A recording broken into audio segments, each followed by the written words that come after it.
Today I wanted to say something about friendship, maybe from an angle that some of us are perhaps unfamiliar with, at least in, maybe in daily life, especially in Buddhism.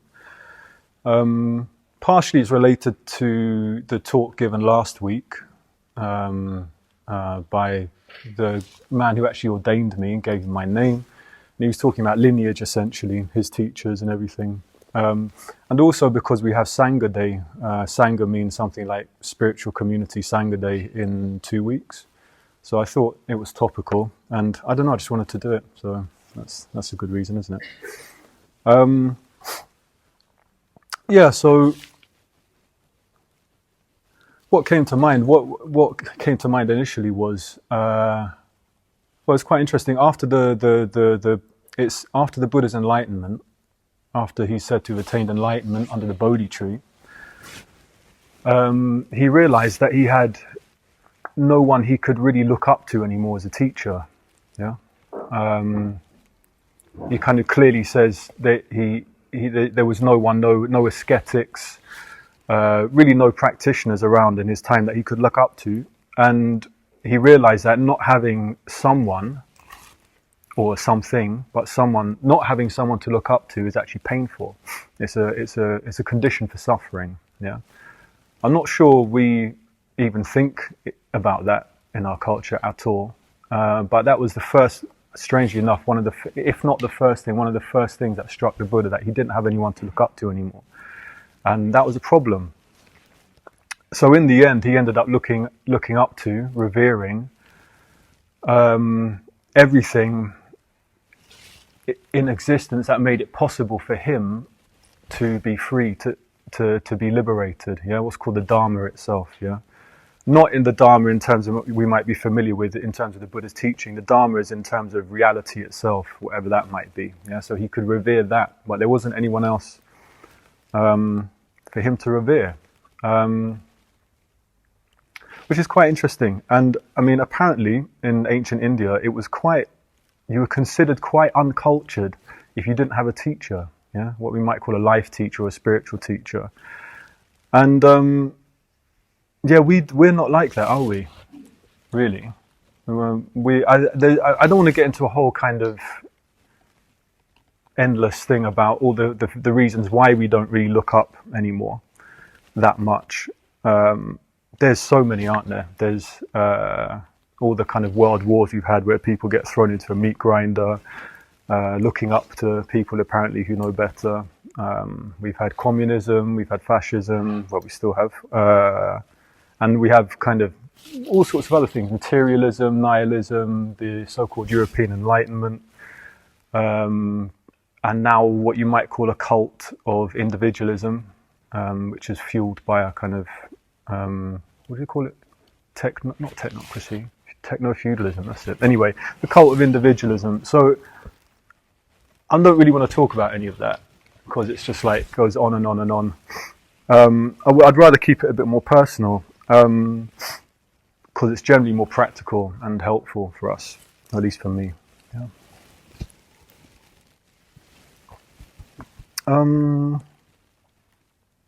Yeah. So we struggle to look up to people, and if we do look up to them, what do we want from them? Yeah, if we find someone that we want to look up to, especially in so-called spiritual circles, what do we want from them?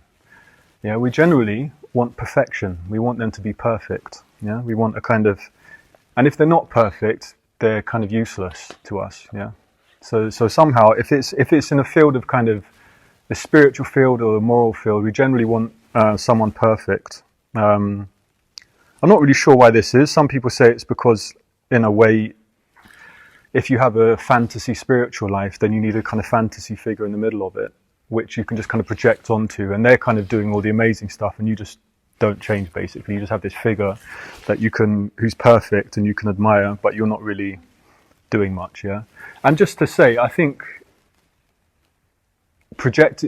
considering someone or asking someone to be perfect is a terrible thing to do to someone, isn't it? It's terrible in day-to-day life, but it's actually not good to be able to kind of expect perfection from your teachers, so to speak, yeah? You kind of make them inhuman, yeah? and I think they can end up isolated. So, yeah, I was thinking, I mean, it's pretty obvious, isn't it? If you put somebody on a pedestal, whether literally as a statue or metaphorically in your mind, what happens next? They get torn off. Yeah, eventually we'll tear them off, and we definitely have a kind of culture, for good reason, of like, well, in some good reasons, of like basically knocking people down or discovering all the grubby things about them. Yeah, so we're left without many heroes. I remember this. So who remembers the Stranglers? That band, the Stranglers. They're amazing, aren't they? Stranglers.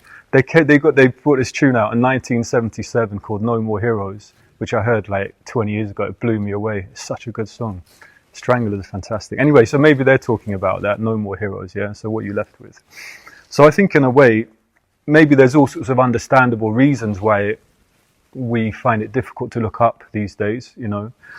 But in a way, I think it's necessary. Yeah, it's necessary. The thing is, I think in order to look up, you need to have a certain level of self-confidence yourself and self-possession, because people are obviously worried about being taken advantage of for good reason. So if you're not that self-possessed, you can perhaps lose yourself in kind of someone else.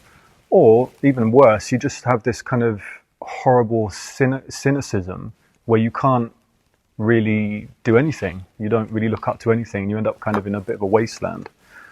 So I think in a way, this is my generalization, but I don't know. I think it's an important sort of skill to learn. You need to kind of learn how to look up, which begs the question, obviously, what should you look up to? What is worth looking up to? What is worth a lifetime, I would say. Yeah, because in a way you can look up on a certain level to people. Everyone has different skills and qualities, but in terms of your actual character, that person will embody values and a certain way of life, and it's a kind of it's a lifetime. So in a way it's kind of yeah, you have to, what am I trying to say? You have to obviously find the right thing or person to look up to somehow. Yeah, I think. But I think it's important. Otherwise I wouldn't say it. I think it's really important. I think we suffer from not being able to do that. We have in a certain sense, an anti-hero culture, which is obvious by the films we make now and all these kind of things. It's understandable why you've ended up here. But I don't think it's a great place to be in many ways. Yeah. Yeah, maybe just one. I don't want to. Anyway, this whole kind of world. I don't want to get into whole world views. You know, like the whole why we're here could be Darwinism, materialism, nihilism. But one thing I did just want to say before I speak more personally, because I think actually speaking personally makes it more clear what one's trying to talk about. You know, in terms of looking up. Yeah.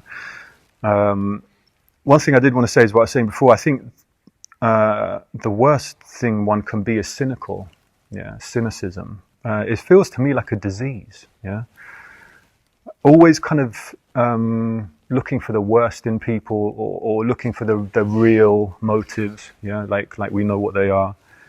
And I would say it's pathetic. I think cynicism is a kind of cowardly point of view. Yeah, it's a sort of pretense of street wisdom. You know, like I don't believe in anything, so I can't be fooled. It's like, yeah, but you're fooled without even knowing you're fooled, because you've got a whole load of views that you've inherited without even analysing them, that you're running on, but you kind of believe you don't, so you're in double trouble. Oh, that's a good one. Anyway, and I've met so many people, I think I've been like that myself, and unfortunately now and then it creeps into me again, but this whole thing of like, I'm not going to be fooled by anyone, so I'm not going to believe anything. You're just like an eternal fence sitter at that point, and what happens, you just end up with no energy, yeah? And just a horrible view of life, like we're all just corrupt and selfish and everything's a lie. So don't be cynical. You know, I think like our own teacher makes a difference. Skepticism is one thing, yeah, where you use your rational mind to analyze something and be like, is this true? Is this not true? Yeah, let me think about this and let me test it, more importantly. And that was the Buddha. The Buddha himself said, test my teachings, yeah? He didn't say, follow me, I am the way. he said, test my teachings. Yeah, you need to test them for yourself in order to know if it's true or not. So in a way, I think a few weeks ago somebody was saying, just forget your cynicism. It's just a bad way to live. Yeah, basically test things. If it's something that might be helpful, take up an attitude like maybe what it's saying is true. Yeah, and I will discover this for myself rather than just kind of thinking one knows already. Yeah. So in a way, it requires some kind of courage. Yeah.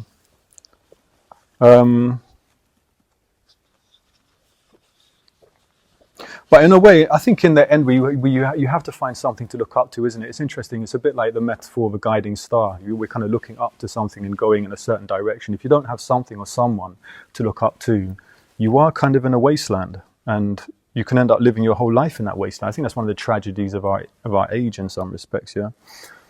And it's interesting. I think my main question before I came to Buddhism, and actually through continuing to practice Buddhism, that question's still been there, because you get moments of clarity and then your clarity fades. But my main question was basically, like I was saying before, what is worthy of my life? What is worthy of a life's work? Because I don't just want to kind of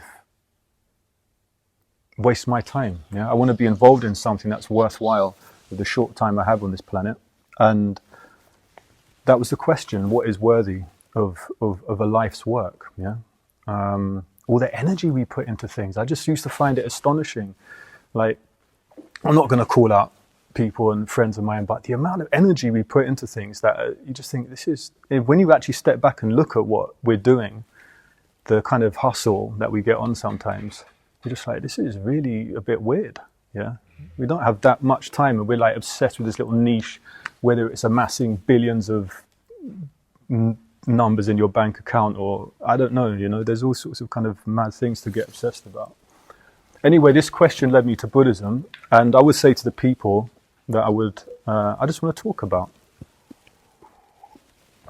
Before that, I want to say something about, which was mentioned last week, this whole business of horizontal friendship and vertical friendship. Yeah. So horizontal friendship, we're probably all familiar with. It basically means your peer group. Yeah, people of your own level of experience, roughly, that you're friends with. Yeah, so we're all familiar with this in our culture. What we're less familiar with maybe is like vertical friendship, you could call it. So people that are more experienced than you, that you can learn from, maybe that you look up to even. Yeah, but they're definitely more experienced than you. It might be they're just a few steps or a step ahead of you, or they might be a long way ahead of you. Yeah, but there's a kind of verticality to it, if you want to call it that. It's a bit like an apprenticeship relationship. Maybe teacher, disciple, I don't know. And like I was saying in the WhatsApp group, these aren't rigid categories. They're not like fixed categories. Sometimes they change, don't they? Like I have so-called peer friends that had definitely become my teachers and then slipped out of being my teacher. Or I've had people that I've considered my teachers that I'm friends with, and then, so it morphs, but they're kind of real categories, I would say. But I want to talk about vertical friendship, because I feel kind of blessed that I've met people, that I have people in my life that I would consider not just friends but teachers, in a life sense. So, well, the first of these people kind of came simultaneously. One was someone that I hadn't met yet, and that was back in whenever it was. They had tapes, so I was listening to tapes. Tapes are cool again now. But I was listening to tapes of the Sangharakshita who founded this order. Yeah, I didn't really know anything about Buddhism. I was not having a great time in life, I would say. And I had this Buddha figure, and I just looked at this figure, and I just felt like if anybody knows anything about this madhouse, this planet, it's the Buddha. Yeah, so I went to the Buddhist center. Also, I got bullied to go there by a friend of a friend. Anyway, so I'm happy that he bullied me. I just went to shut him up in the end because I was fed up with him bullying me. So I went to the Buddhist center and started listening to these tapes. But I wasn't into the whole public image of Buddhism. Didn't appeal to me. I saw Buddhists as people that you could just walk over. They were like soppy, kind of toothless people, and I just thought, nah, no way, not for me. I don't want to be like that. So I always kept my distance in case they infected me with their kind of their weakness or something like that. So I didn't want that. I didn't want that at all. And I met a few of them. I was so judgmental, honestly. Like the first time I went to the Buddhist center, I said this before, but all I remember, I came in like, I was quite big. I was doing lots of weights and this stuff. And like, I just sat there and he was just, all I remember is like him talking to the side of my head. So I obviously wasn't looking at him. Which is a bit rude, he just talked and I was just like, so he turns out to be a great guy. Yeah, he turned out to be a lovely guy. I was just so judgmental. But the first person I met that I would say changed my life was a guy called Kavla. Yeah. And he lived in a community, and this person that bullied me to come to the Buddhist center moved into this community, which I thought was a bit weird. Sort of a men's community. Suspect. So, but I went and I thought, I better not scare all these Buddhists, and I kind of came in and I sat there and I was just like, oh my God, who are these people? But then Kavla came in, and back then he was quite big as well. Like he looked. I don't think he'd mind me. I don't think he'd mind me saying, but he looked a bit like someone out of The Sopranos, like the kind of like, and he was just like heavy and just, and he scared me. Yeah, he actually scared me, and I felt a little bit intimidated, and it was just what I needed. It was like a bodhisattva at that time, because I wouldn't have listened to anyone else. I wasn't interested. I needed someone that would actually, like, he seemed dangerous to me. Yeah, I couldn't work him out. I was like, well, what does this guy want? He's like, because he's being really friendly, but he's not smiling a lot, and he's just like looking at me, and I just thought, well, this is weird. But he had a kind of gravity to him. He's a bit like a planet. He had this kind of thing going on. It was like Eros. I was just like drawn. I was like fascinated. And like he wasn't a what I would consider like what you'd think of as a conventional Buddhist. He looked a bit rough around the edges and not particularly polite in many ways. Yeah, but kind to me at least. Yeah, kind. And he just invited me on walks. Like, it sounds a bit sad. I feel like one of those like factory chickens, but I didn't really know much. I didn't really go into nature much. But he took me to these like parks and like out of the city and showed me, and we went for long walks, and he befriended me. Yeah. Which I now realize afterwards is actually part of a whole culture, like especially in this tradition, people do actually befriend other people, which I find is incredible. Yeah. But he definitely did that with me. He reached out to me, and there was something wild about him that I appreciated, and also I could say anything to him for that because of that. Yeah, I would say I would like venture like dark things. I'd say, oh, I had this dream about like the most off-key thing you can possibly imagine right now in your mind. We all have these. We just don't tell each other. But I had this horrible thing. I was like, nah. And then he said, oh yeah, I had a dream about, and he told me something 10 times worse. And I was like, oh, it felt like a little flower, coming up like sunlight at last. I can breathe. I can just be honest. I can say everything, even the weird stuff. I can say everything. So he really, he really was. I owe him like a lot. Also, what was good at the time, just when I arrived, was the kind of this outbreak of this sex scandal, a Triratna sex scandal with the founder Sangharaj. There was all sorts of controversies going on. I didn't really care, to be honest, at the time. There wasn't even the internet to read about all this stuff anyway, but I heard about it and I was kind of like, I don't even know what's going on. It doesn't sound great, but whatever. But it was really good to be with him because he'd been a close friend of Sangharaj's as well. So there was all this stuff going on, and he could tell me firsthand, yeah, this bit's a bit hyped up. There's some truth to this, but it's not. There's so much nuance to it that I was really grateful to have met him at that point as well, to have the kind of nuance to all this. Otherwise, I think I'd have been lost. It's so sensationalized that I may have just left, which would have been probably the greatest tragedy in my life. So that was another good thing. Like, he'd actually been kind of, I don't know if you call him his lover, but something like this. Yeah, and he's not gay, but whatever that means anyway. But so it was nuanced. Yeah, so I appreciated that. I appreciated his loyalty. Yeah, I think I learned about loyalty from him. He was, like, if he was your friend, he was your friend, full stop, yeah. And he'd rejoice in you to other people. And, yeah, he was solid. And I think this sounds funny, but another thing he helped me, he really changed my life with, is financial freedom. It sounds a bit mad, but like I had a tiny little bit of money left, and he was a bit wild, and he was said, buy some gold. And I was like, what? He was like, buy some silver, buy some gold right now. It's about to go up. And I was like, I don't even know what he's talking about, whatever. I don't have any much money anyway. So I had to put like 10 grand in. And like within 6 months, it blew up to like 50 grand. I couldn't believe it. And that allowed me to like work less, practice more, So I was so grateful to him. I was like, how does this guy do this? He's just like, he's a bit of a wizard, really and truly.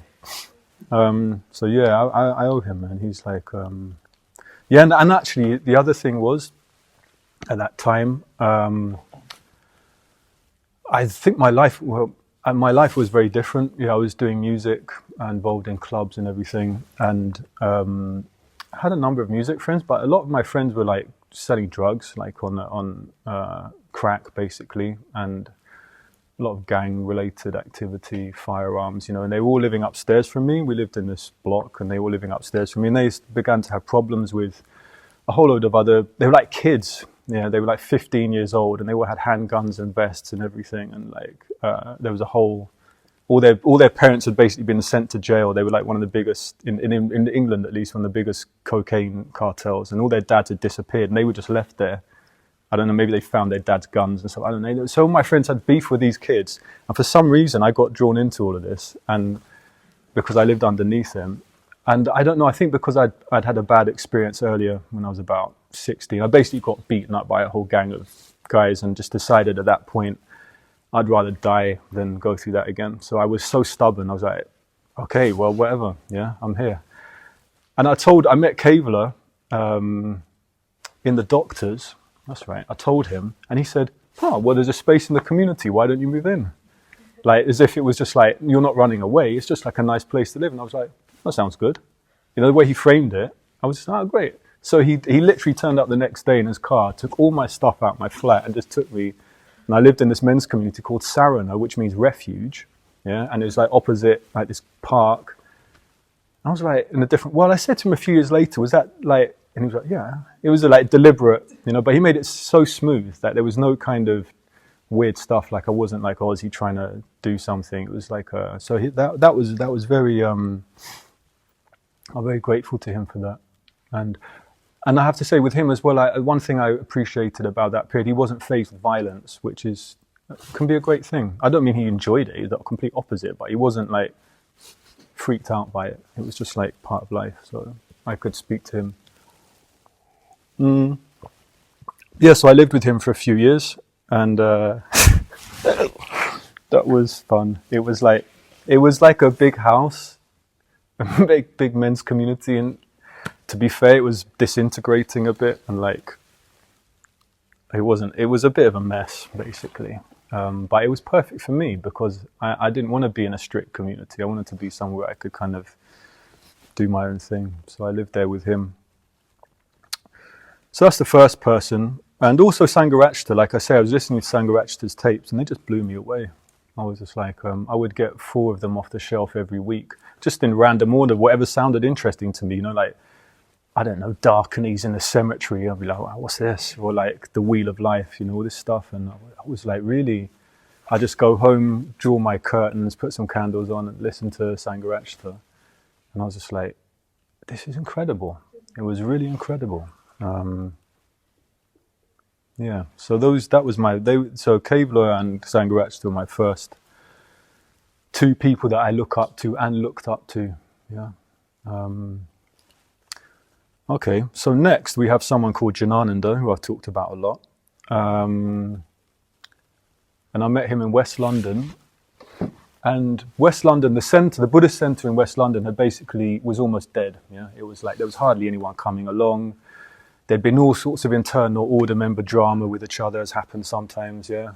People fall out. And he was basically, almost at that point, almost single-handedly reviving this centre, yeah. And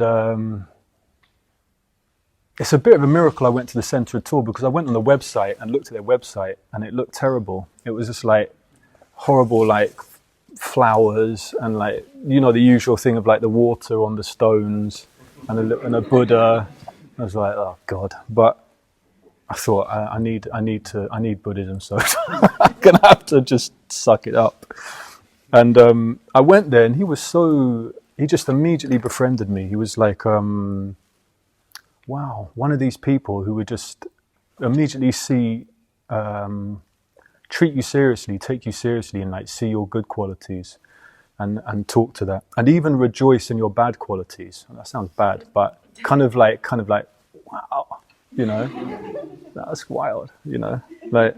So he was not squeamish about anything. He was just really non-puritanical, yeah. Very upright man. He used to do judo a lot, but he said he always called himself a beta male. He said there's alpha males and there's beta males, and I'm a beta male.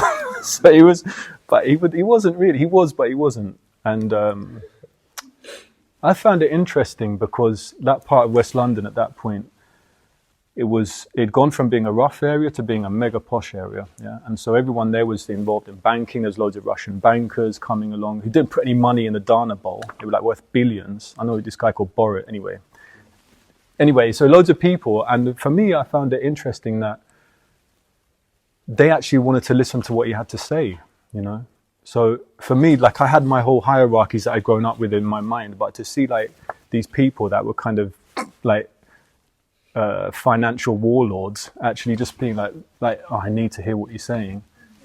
I thought, that's interesting. He's obviously got something to say. Like the Dharma has something to say. It's like about life. It's not just about sideline issues. It's about life and death, And so I enjoyed that. He was someone that I felt like I could be like, which is important. It's good to see people that you feel like you might emulate. Just the way he dressed. I mean, he had holes in all his clothes, yeah, and he rode this horrible old bike, but he had dignity, yeah, like a real uprightness to him, which I just thought was incredible. Like, and I think that dignity came from a kind of integrity, yeah, someone who's kind of got moral integrity and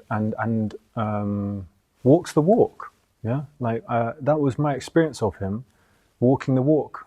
And he made all sorts of mess. I was going to swear. He made all sorts of mistakes in the centre, yeah, which I'm not going to go into. And he kind of got crucified for that by some people. Everyone's like, "Oh, you're a bad man." Rare. They weren't that. Anyway, they weren't. I was disgusted with the accusations coming at him because I just thought, "Wow, this is unbelievable." So people just discarded him in some respects, yeah. But you never know who people are. So one thing I appreciate about Janananda is you just don't know who people are, especially in Buddhism, especially in spiritual circles. It's a huge mistake to think you know who people are. Yeah, and we don't know who anyone is. We don't know who we are, and it holds true in this situation. Because I don't want to go into it, but the way he died, it was very, very difficult. Yeah, and the way he died, it was almost like a story out of a kind of Dostoevsky short story. Like. I just couldn't believe it, just the way he approached death and the way he left this world was incredible.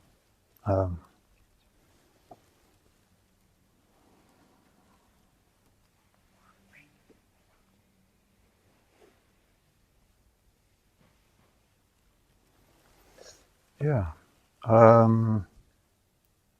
He was also a man of action, yeah, and I've told this story before, but I used to find this really impressive. Like,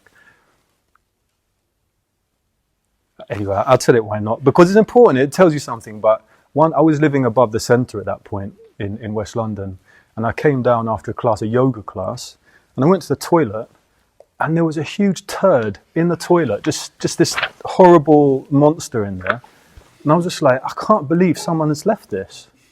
I can't. Why? How can you do this? Yeah.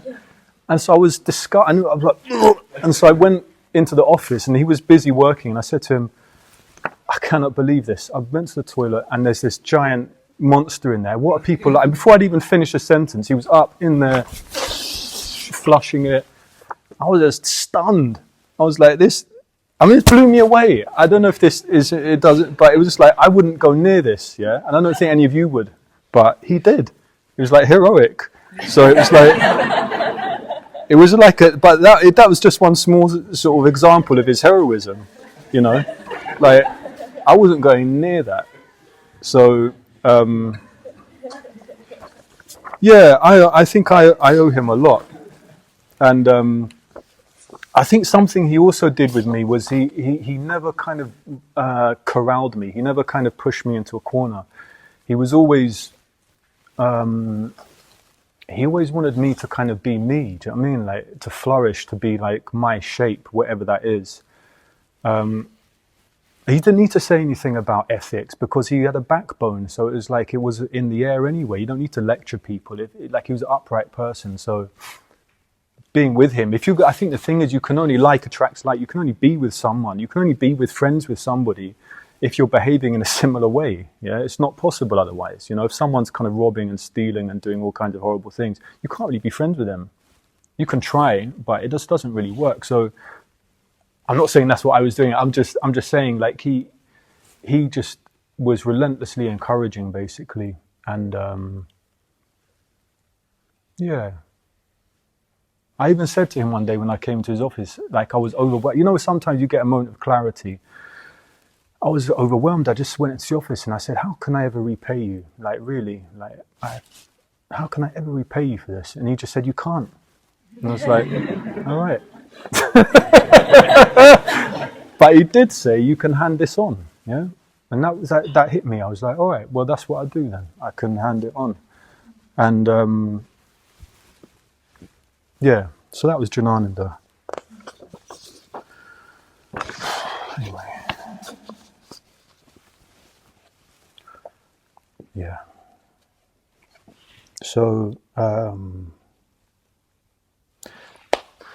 the next person is Padmavajra, who some of you know, and I met him at Padmaloka, where I used to live. I lived there for 5 years, and there's so many good qualities I could say about him. He's a great speaker, blah blah blah. He's done amazing things, but I think just how he is with people, you know, the way he is with guests. Yeah, we don't have unfortunately, we don't live in a traditional culture anymore, which in one ways is good and in other ways is bad. The bad side is we don't really know how to do hospitality properly anymore. We don't have a culture of it. But he said basically he learned from his time in India, like the whole, you know, the honoured guest basically.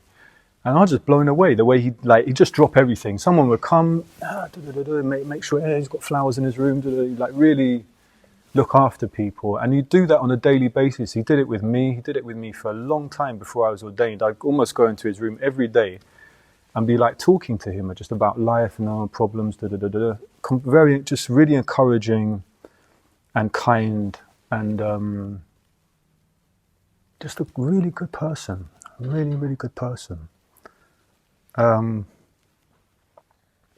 Also, I have to say, the way he would lead pujas, the way he does lead pujas was something, because again, part of our untraditional culture, we don't really know how to do ritual yet. Again, yeah, I think maybe we'll learn. Maybe if we're all still, not us, but if this tradition in the world is still going in 50 years or 100 years, maybe we'll have got enough roots in ritual to not feel like a bit awkward and a bit silly sometimes. Oh, what am I doing? You know.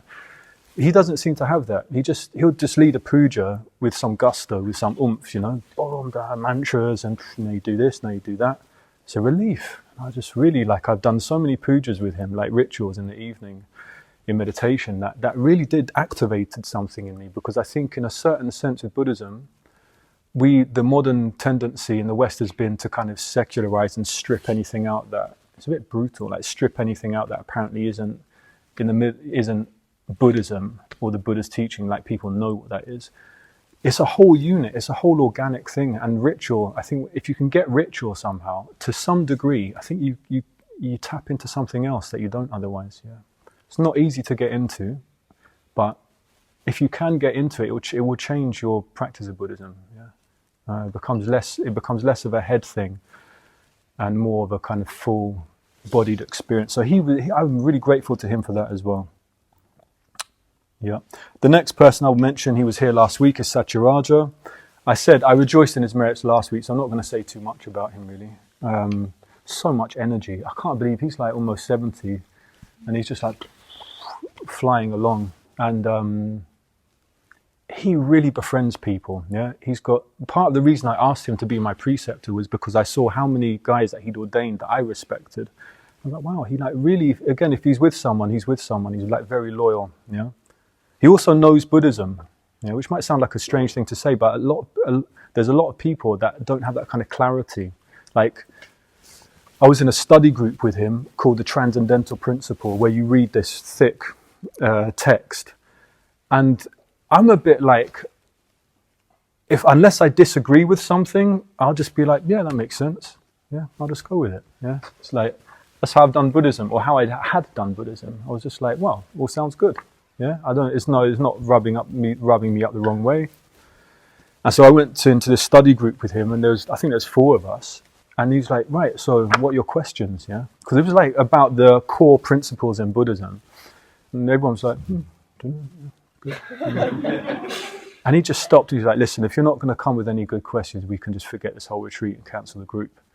And I was just like, next day, everybody before the group was by the fireplace reading, taking notes. And it really turned into an amazing group because everyone had like realized, actually, I don't have a clue what it's talking about. I mean, I agree with it, but I don't know why. Yeah. And actually, do I agree with it? No, I don't. Well, this bit doesn't make sense. And I had some arguments with him on that retreat. Like, I don't know what I was arguing about. It was good, but so he's very much like either take it seriously or don't bother kind of thing, which I needed.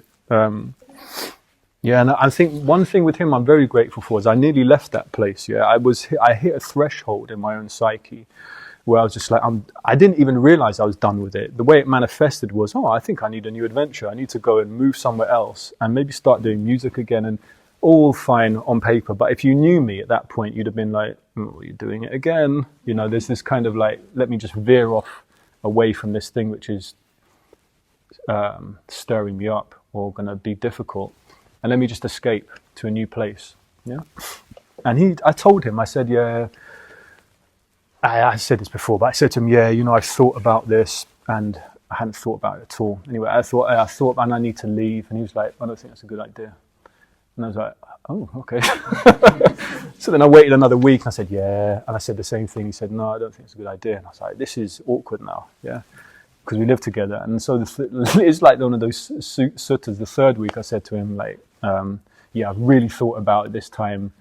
And I really need to leave. And he said, no, that's a bad idea. And I was just like, oh. So I stayed. Yeah. I stayed because I didn't know what to do. I was just like, God. All right. So I stayed. And it's completely changed my life. Yeah. The rest of my life has been absolutely changed because of that. None of what happened would have happened if I'd have left. So that takes some guts, yeah, especially in this day and age, to get accused of, I don't know what is, like, not bullying, but whatever, authoritarian behaviour, stuff like this, you know what I mean? It's not a good look. And he just took that risk, so I'm very grateful to him.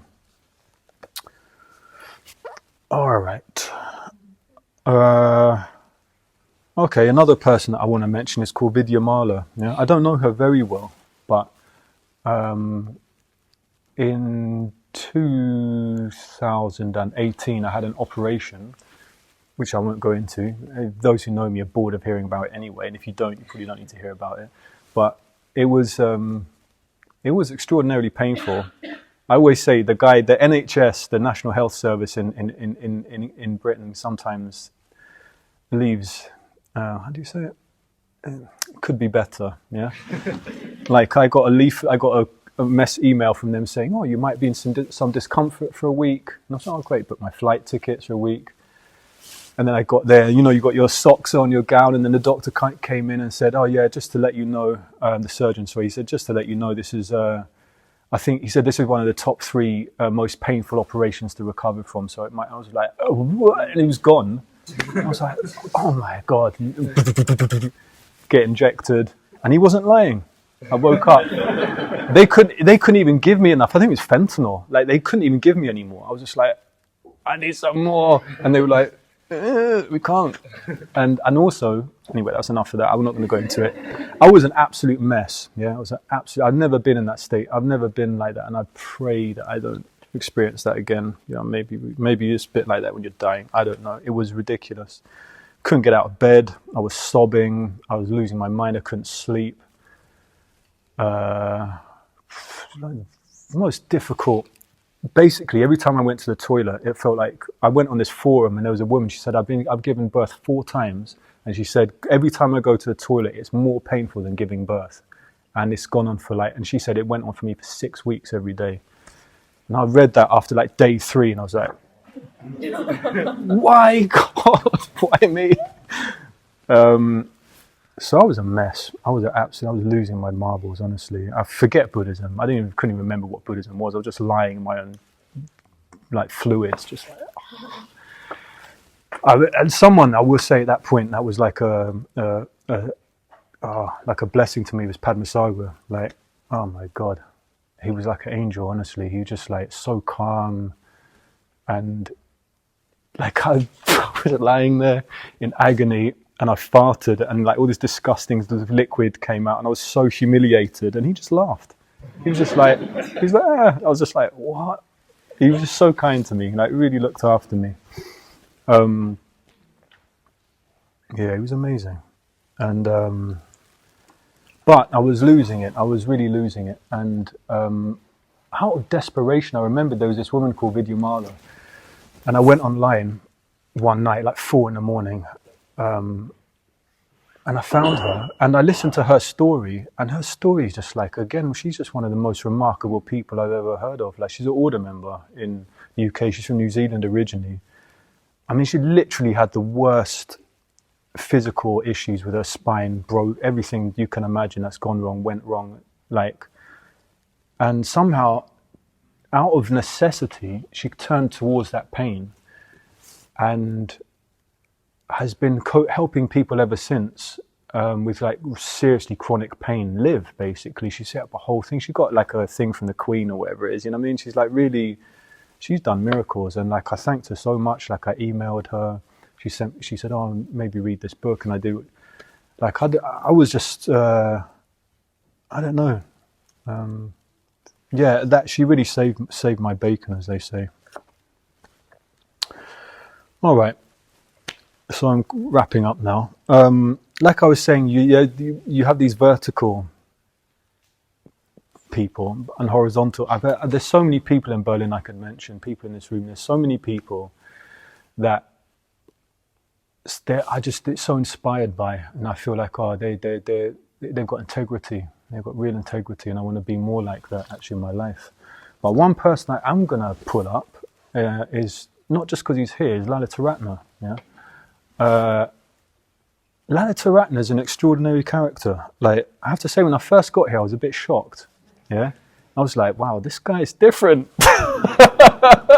He's different. And like, he said some wild stuff sometimes. Like, even during talks, I was like, I can't believe you just said that, you know. But people love him, and he's like the real thing. He's been doing his Avalokiteshvara sadhana. This is just as by the by, for like every day for 40 odd years, 45, I don't know how many, 50 years or something, right? And he's just like consistently here, giving to people, so much love for people. Like, he really loves people. That's the thing that really struck me. Like, when he talks about people, even people he doesn't know that well, he'll find something about them beautiful, and so he'll really like, they're so beautiful. This is like, and he's really like loves people. And that has a huge effect on people here, actually, a huge effect. But the main thing I want to say about Lalita Ratner is, I think what I've learned from Lalita Ratner is, in a funny kind of way, is like how to be myself in this city. Yeah, because it's not always that obvious, because you think you have certain blueprints in mind, like, oh, how should I do this? How should I communicate the Dharma? And just watching him, he's just himself. He can't help but be himself. He's just himself. I just thought to myself, well, why don't I try that? Why don't I just try and be me and not try and be anyone else? I guess everyone gets to that place at some point. So I'm so grateful to Lalita Ratner, and I'm very, very, I think it's a real blessing to have him here in this Sangha, in this city, and kind of, well, all of us here, you know. He's been a huge part in generating all this as well. So yeah, that's another person that. Well, I said to him, I couldn't have stayed here if it wasn't for him. It just wouldn't have happened. So, and my life is good now. Like, I love Berlin, so I'm very grateful to Lalita right now. Yeah. Oh God, all these people. I'm going to fall apart in a minute.